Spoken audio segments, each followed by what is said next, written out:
പിന്നെയും കുറച്ചുകൂടെ കയറാനുണ്ട്. നല്ല കയറ്റം. ആ ഭാഗത്ത് എത്താൻ പറ്റില്ല. ഇനി എന്തായാലും ഇവിടെ നിൽക്കുന്നത് അരമണിക്കൂർ അരമണിക്കൂറിന് മുകളിലെടുത്തെങ്കിലും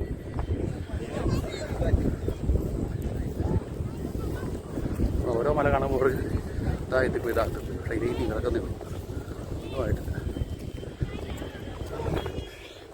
വെയിൽ അവിടെ നിന്നുള്ളതുകൊണ്ട് ആ ഭാഗം വരെ പോകണം.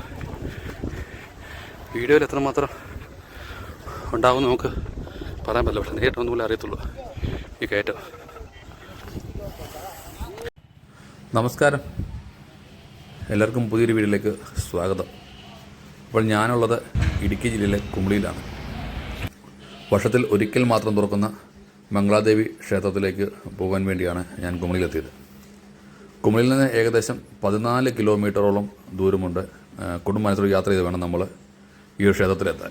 രണ്ട് രീതിയിൽ നമുക്ക് പോകാൻ പറ്റും. ഒന്ന് കുമളിയിൽ നിന്ന് ജീപ്പിലും മറ്റൊന്ന് നമുക്ക് നടന്നും പോകാൻ പറ്റും. നമുക്ക് കുമളിയിൽ നിന്നും മാത്രമല്ല ലോവർ ക്യാമ്പിൽ നിന്നും നമുക്ക് ഈ ക്ഷേത്രത്തിലേക്ക് നടന്നു പോകാൻ പറ്റും. അപ്പോൾ ഞാൻ ഈ ഒരു ട്രെക്കിങ്ങിന് പോയത് എൻ്റെ കുറച്ച് സുഹൃത്തുക്കളുടെ കൂടെയാണ്. അപ്പോൾ പലരും പല സ്ഥലങ്ങളാണ്. അപ്പോൾ എല്ലാവരും കുമളിയിൽ എത്തിച്ചേർന്നു.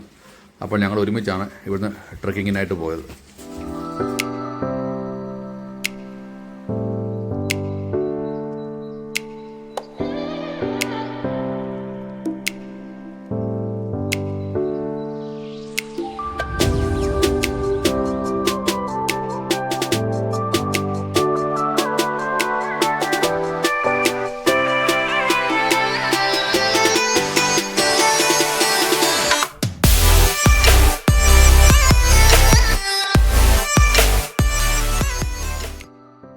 സമയം 5:18.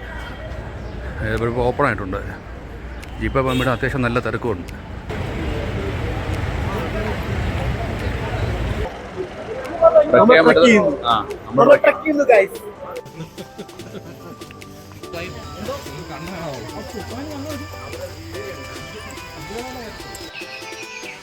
ഇതാണ് ചെക്ക് പോസ്റ്റ്. ചെക്ക് പോസ്റ്റിൻ്റെ ഭാഗത്ത് എത്തിയിട്ടുണ്ട്. പിന്നെ ഇത് തുറക്കണം. അപ്പോൾ മംഗളാദേവി ക്ഷേത്രത്തിലേക്ക് ട്രെക്കിങ്ങിലായാലും ജീപ്പിലായാലും പോകേണ്ടവർ ശ്രദ്ധിക്കേണ്ട കാര്യം എന്ന് പറഞ്ഞാൽ പ്ലാസ്റ്റിക് അലൗഡല്ല. അപ്പോൾ അതിന് വേണ്ട മുൻകരുതൽ നിങ്ങൾ എടുക്കുക. പിന്നെ മറ്റൊന്ന്, നടന്നു പോകുന്നതിന് ഫോറിനേഴ്സിനെ അവിടെ അലോ ചെയ്യത്തില്ല. പിന്നെ മാത്രമല്ല DSLR ക്യാമറ കൊണ്ടുപോകാൻ പറ്റത്തില്ല. DSLR ക്യാമറ അവർ ചെക്ക് പോസ്റ്റിൽ വാങ്ങിച്ച് വെക്കും. ഇങ്ങനെ ഒന്ന് രണ്ട് കാര്യങ്ങൾ അവിടെ ശ്രദ്ധിക്കേണ്ടതായിട്ടുണ്ട്. അപ്പോൾ പോകുന്നവർ എപ്പോഴും ഫുഡോ മറ്റോ കൈ കരുതുകയാണെങ്കിൽ അത് അതിന് പറ്റതയായ പാത്രങ്ങളിലോ വല്ല ശ്രമിക്കുക.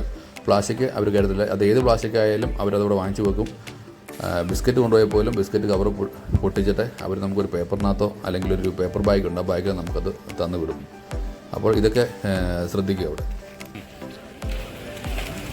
അവിടെ ജീപ്പും എല്ലാം ഇവിടെ ഒന്ന് കിടപ്പുണ്ട്. ഏകദേശം എല്ലാവരും ഒറ്റ റൂട്ടേ ഉള്ളൂ. നല്ല പൊടിശല്യമുണ്ട്. പൊടിശല്യത്തിന് വേണ്ടി മാസ്ക് കിട്ടുന്നുണ്ട്. മാസ്കും മറ്റൊക്കെ എടുക്കുന്നത് നല്ലതായിരിക്കും.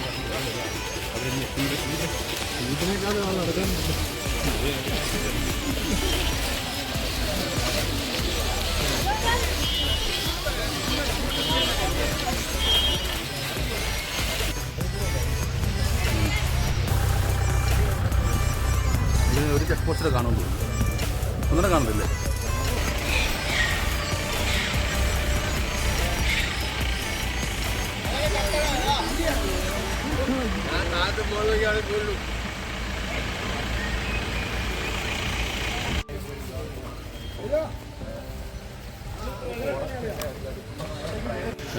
ഫോറസ്റ്റിന് ചെക്ക് പോയിൻ്റ് ഉണ്ട്. ഇതുപോലെ ടൈറ്റ് ചെക്കിങ്ങാണ്. ഇപ്പോൾ പ്ലാസ്റ്റിക് ഒന്നും കൊണ്ടുപോയി ശ്രമിക്കുക. പ്ലാസ്റ്റിക് കുപ്പി ഉണ്ടെങ്കിൽ അവിടെ വാങ്ങിച്ചു വെക്കും. അപ്പോൾ ചെക്കിങ് കഴിഞ്ഞാൽ ഞങ്ങൾ എൻട്രി കഴിഞ്ഞ് അകത്തോട്ട് കയറി. അപ്പോൾ ഇനി മുമ്പോട്ട് നടന്നു പോകാം. നല്ല ഏകദേശം ഇനി ഇവിടുന്ന് ഒരു 10 കിലോമീറ്ററോളം കാണും. ഗൂഗിൾ മാപ്പ് 10 കിലോമീറ്റർ മൊത്തത്തിൽ പറഞ്ഞത്. എന്നാലും ഒരു 10 കിലോമീറ്ററോളം കാണും. 10 കിലോമീറ്റർ പറയുന്നുണ്ട്, 12 കിലോമീറ്റർ പറയുന്നത്, 14 കിലോമീറ്റർ പറയുന്നുണ്ട്. അപ്പോൾ എന്തായാലും ഇപ്പോൾ ഇതൊക്കെ അങ്ങ് നടക്കും. ആണോ? ഇല്ല, ഞാൻ ഇപ്പോൾ സൺറൈസ് ആയിട്ടുണ്ട്. ഇപ്പോൾ സൂര്യൻ രാവിലെ അവിടെ ഉദിച്ചു വരുന്നു. പക്ഷേ കോടയുണ്ട്, നല്ല അത്യാവശ്യം മഞ്ഞുമുണ്ട്.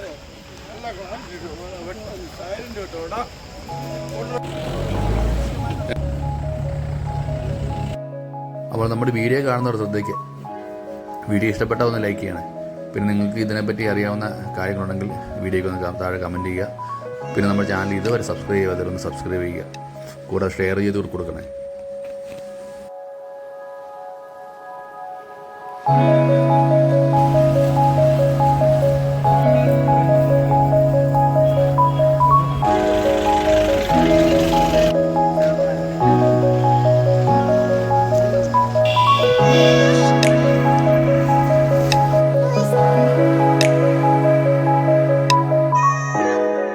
നല്ല പൊടിയുണ്ട്, ഈ ജീപ്പൊക്കെ നല്ല രീതിക്ക് പോകും, നല്ല സ്പീഡിലാണ് പോകുന്നത്. അപ്പോൾ മാസ്ക് ഇല്ലെങ്കിൽ നല്ല രീതിക്ക് പൊടിയടിക്കും. അപ്പോൾ മാസ്ക് വെച്ച് പോകുന്നത് നമുക്ക് നല്ലത്. അപ്പോൾ എനിക്കൊന്ന് ഏകദേശം നടന്ന് ഞങ്ങളൊരു 3-4 കിലോമീറ്ററായി കാണുമെന്ന് വിചാരിക്കുന്നത്. വളരെ കാണുമായിരിക്കും. അപ്പോൾ വളരെ പതുക്കെയാണ് നടക്കുന്നത്. കാരണം നടന്ന് ഓവർ സ്പീഡ് നടന്നു പോയി കഴിഞ്ഞാൽ പണി കിട്ടാൻ സാധ്യതയുണ്ട്. ഇപ്പോൾ അത്യാവശ്യം വലിയ സ്റ്റീപ്പായിട്ടുള്ള കയറ്റങ്ങളൊന്നും ഉണ്ടായിട്ടില്ല. ചെറിയ ചെറിയ കയറ്റങ്ങളും അത്യാവശ്യം നിരപ്പായിട്ടുള്ള റോഡുകളാണ് ഉള്ളത്. ഇനി മുമ്പോട്ട് പോകുമ്പോഴങ്ങനെ ആ സ്ഥിതി നമുക്കറിയത്തില്ല. ഇനിയിപ്പോൾ ഇവിടുന്ന് 5 കിലോമീറ്ററുണ്ട് നടക്കാനായിട്ട്. അപ്പോൾ എനിക്ക് ഏകദേശം ഞങ്ങളൊരു 5 കിലോമീറ്ററോളം നടന്നിട്ടുണ്ട്. 5 കിലോമീറ്റർ നടക്കാൻ ഏകദേശം എനിക്കൊന്നൊരു 1 മണിക്കൂറോളം എടുത്തു. ഇപ്പോൾ സമയം ഇപ്പോൾ 7:30 ആയിട്ടുണ്ട്. 6:30 ഇപ്പോൾ ഗേറ്റ് ഓപ്പൺ ആയത്. 1 മണിക്കൂറുണ്ട് 5 കിലോമീറ്റർ കവറായി. അപ്പോൾ അടുത്ത 1 മണിക്കൂറുണ്ട് നമ്മൾ അവിടെ എത്തുമെന്ന് വിചാരിക്കുന്നത്.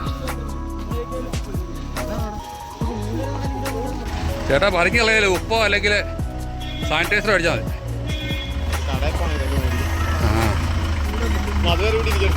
അത് ഇടുന്ന കടികളാണ്. പറിച്ച് കളഞ്ഞാലേ ചിലപ്പോൾ അതിൻ്റെ കൊള്ളായിരുന്നു. എന്നാൽ കുഴപ്പമില്ല. പല്ലിയാണ് ഇവിടെ ഒരു ബോർഡ് ചെയ്ത് വെച്ചേക്കുന്നത്. ഇവിടുന്ന് 7 കിലോമീറ്റർ, കുറച്ച് താഴെ ചെയ്ത് വെച്ചേക്കുന്നത് 5 കിലോമീറ്റർ ടെമ്പിളിൽ. ആ ഞാൻ വീഡിയോ എടുത്തിട്ടുണ്ട് അതിൻ്റെ. ശരിക്കും എത്ര കിലോമീറ്റർ ഉണ്ടല്ലോ. ഇനിയിപ്പോൾ കയറ്റം തുടങ്ങി. അപ്പോൾ നമ്മുടെ ഫ്രണ്ടിൽ നോക്കി അത്യാവശ്യം നല്ലൊരു കയറ്റമാണ്. സ്റ്റീപ്പല്ലെങ്കിലും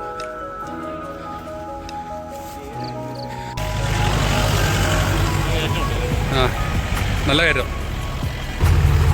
ഇവിടെ നനവുള്ളതുകൊണ്ട് അട്ടസേലിങ്ങാണ്. അപ്പോൾ ഇതുവരെ ഇവിടെ കുടിവെള്ളമൊക്കെ വെച്ചിട്ടുണ്ട്. പിന്നെ ഇത് ഫസ്റ്റ് എയ്ഡ് സെൻറ്റർ. ഈ സ്ഥലത്തിൻ്റെ പേര് കരടിക്കാവിലെന്നാണ് ഇവിടെ എഴുതി വെച്ചിരിക്കുന്നത്. അപ്പോൾ എല്ലാവർക്കും നമ്മളെ അരിക്കൊമ്പനെ അറിയാമല്ലോ. അപ്പോൾ അരിക്കൊമ്പനെ ഈ ഒരു കാട്ടിലാണ് കൊണ്ട് ഇറക്കി വിട്ടത്. അതായത് ഈ കരടിക്കാവില എന്ന സ്ഥലത്തു നിന്ന് കുറച്ച് മാറിയാണ് അരിക്കൊമ്പനെ ഇറക്കി വിട്ടേക്കുന്നത്.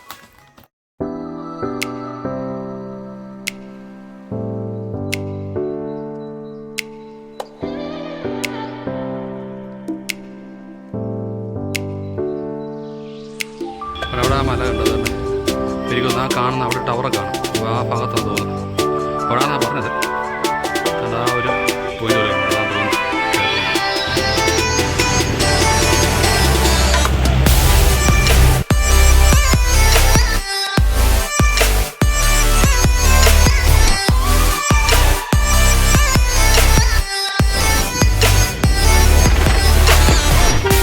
അപ്പോൾ അതേ അങ്ങ് ദൂരെ കാണുന്നേ, ആ ടോപ്പിൽ കാണുന്നേ അവിടെയാണ് മംഗളാദേവിയുടെ ക്ഷേത്രം.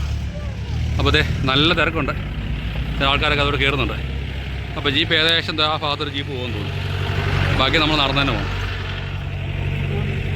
അപ്പോൾ അതേ ഇവിടുന്ന് ഇങ്ങനെ പോയി കറങ്ങി കയറി ആ മല കയറി ഇറങ്ങി വേണം അവിടെ ചെല്ലാൻ. അപ്പോൾ നല്ല എക്സൈറ്റ്മെൻറ്റിലാണ്. വേണ്ട പ്രായമുള്ള അമ്മമാരൊക്കെ നടന്ന് കയറി വരുന്നുണ്ടോ എത്ര. അപ്പോൾ വീഡിയോയ്ക്ക് ഒരുപാട് ലെങ്ത് വരുന്നുണ്ട്. ഈ ഒരു വീഡിയോ ഇവിടെ വെച്ച് നിർത്തുകയാണ്. ട്രക്കിങ്ങിൻ്റെ ബാക്കി ഭാഗവും പിന്നെ ക്ഷേത്രത്തിൻ്റെ കാഴ്ചകളും അടുത്തൊരു വീഡിയോ ഉൾപ്പെടുത്തുന്നതാണ്. അപ്പോൾ വീഡിയോ ഇഷ്ടപ്പെട്ട ലൈക്ക് ചെയ്യുക, സബ്സ്ക്രൈബ് ചെയ്യുക. അപ്പോൾ അടുത്തൊരു വീഡിയോ കണ്ടുപിട്ടാം. This is Ranjith signing of.